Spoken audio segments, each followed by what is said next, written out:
There's one note to this game, everybody's gonna name it. It's be cool, be cool. If you're worried and uncertain, if your feelings are hurting, you're a fool if you can't keep cool. German, German, keep them alive. Keep your worries on offside. Play it cool, be 50-50 fire and lies.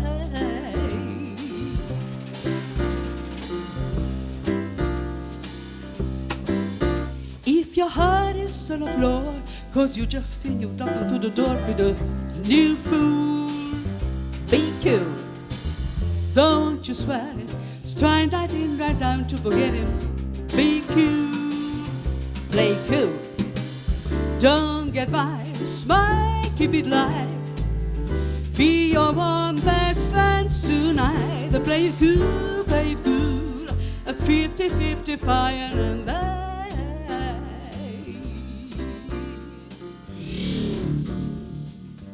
Well, guys, I'm back again, sort of.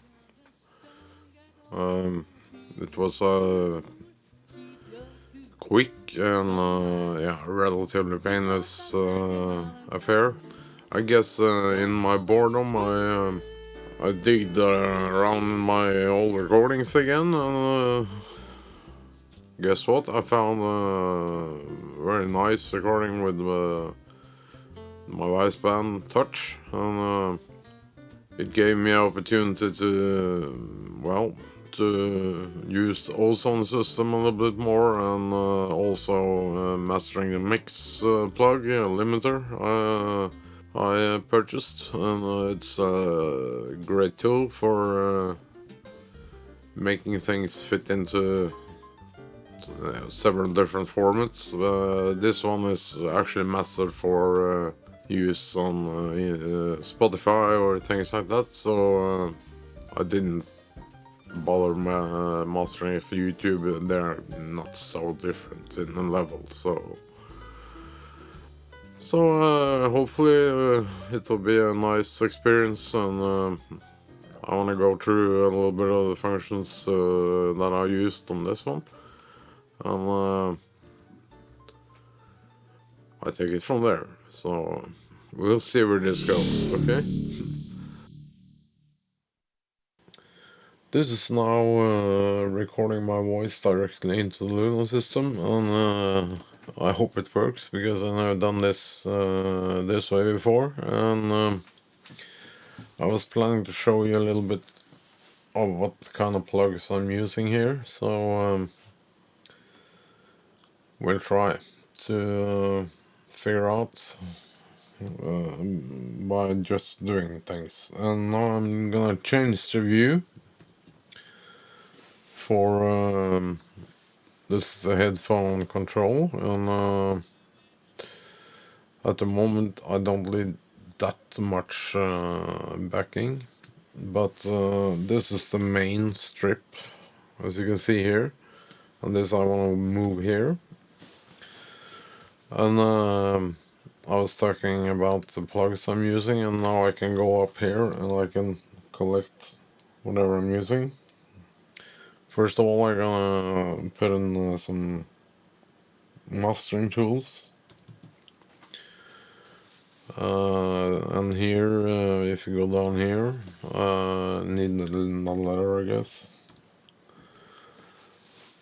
Now I can find my mastering equipment, and here is Ozone 10.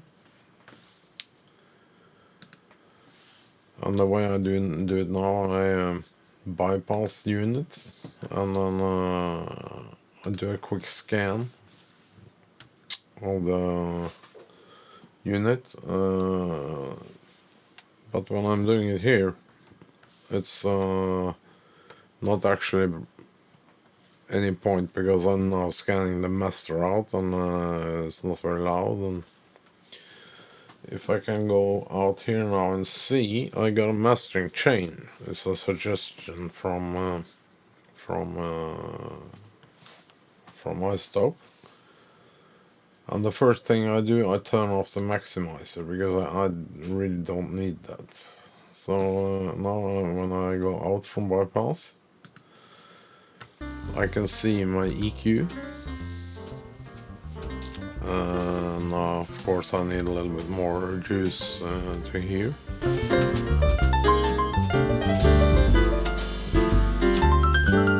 I can turn it off and I can turn it on.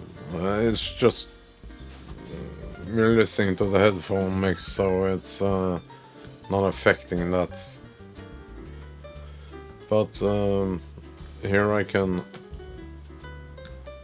make a EQ change if I like to, and I can also use dynamic EQ, which is an EQ that jumps in.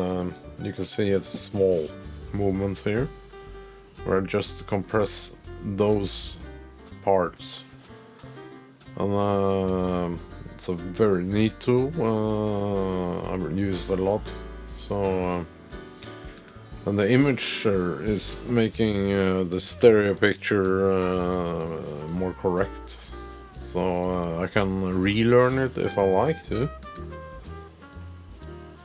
And here I have the impact compression. You can see there's not so much going on here, but that you can tell the program to learn as well.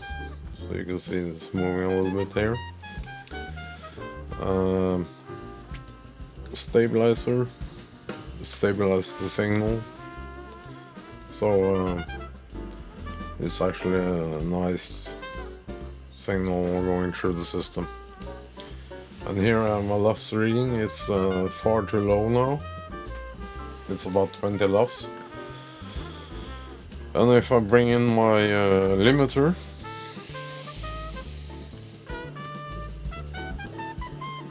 it should appear here, yeah. Now I have the opportunity to read.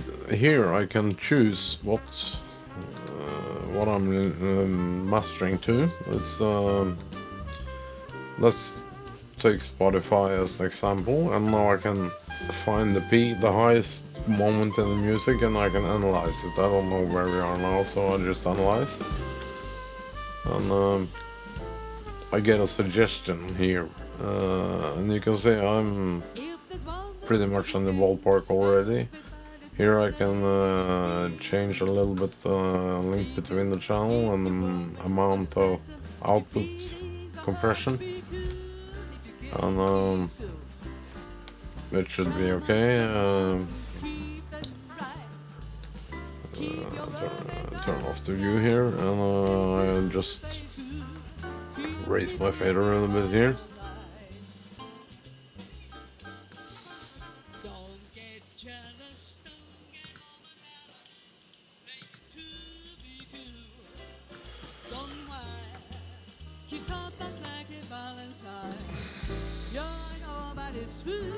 This is actually a very good recording, so it's very limited, but this is not doing much. But if I erase it like this and analyze it again, you will see that it starts to limit, like living data out of the signal. I can, you see here, it's starting to limit like hell. The more I press, the more it limits, and now it starts to show red signals here. The goal is to stay between those lines.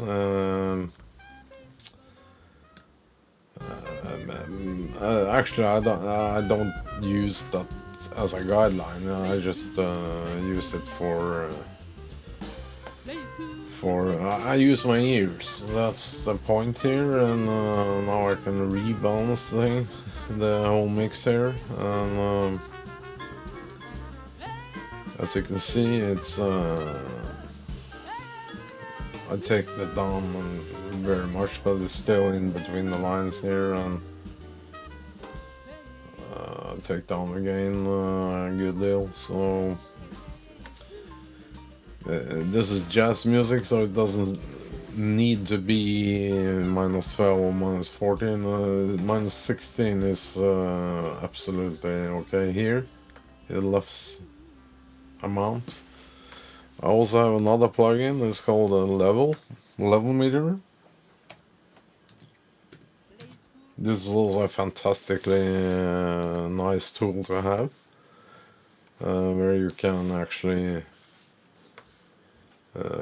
see what's exactly what's happening. And I'm gonna put the play button. Oh, well, I'm recording, so I have to move the audio.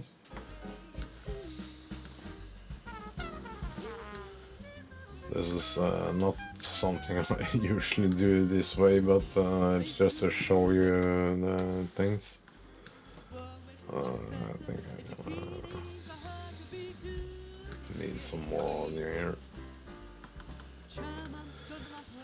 Well, now we have it here. You can see the red line is my voice being recorded, so I started it all over again, the music. But here we can now read. If I have, for instance, too much bass energy, which I have now, then I would consider doing something about that lower frequency region.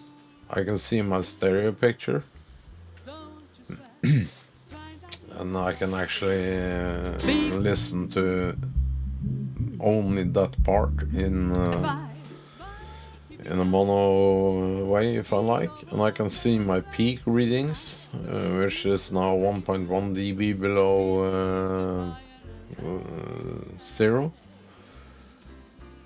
I can see how much dynamics I have, and I can see my LUFS.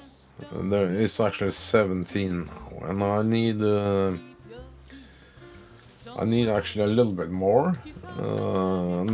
That I can collect from here, the limiter. Let's say I'm going up about to 4 dB, and we can see what's gonna happen with the LUFS.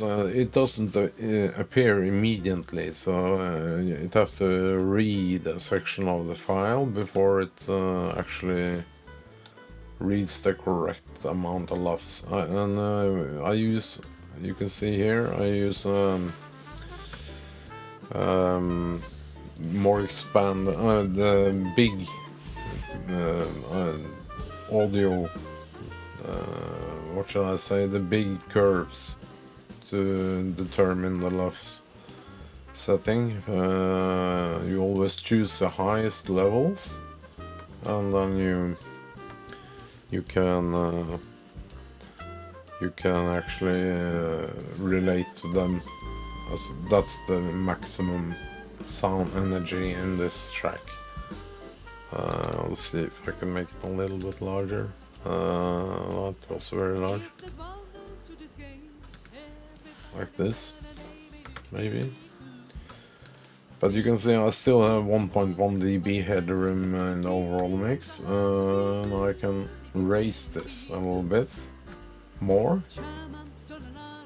And you also have to keep an eye on your metering here, but the red doesn't necessarily mean that it's distortion. It's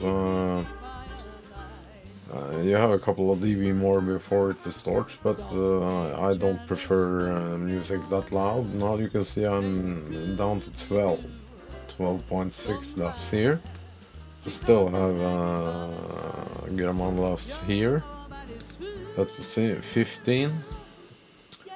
Well, in my opinion, jazz music is a little bit too loud, so we take it down maybe to around 5 dB more gain. Let's see what's there's quite the quiet part in the music here, so I won't be able to hear all of its exact. So, but I think I leave it here with these two plugs. Is the most essential plugs in the chain, and also of course the ozone plug. and it's really nice things to have available. So let me try to go to the mixer again. These three plugins is actually my main things that I use in my arsenal of mixing tools. You can change the gain in and out here, and you have a gain match control. You can see it's already very much in the ballpark, the recording. So okay, we'll take it from here.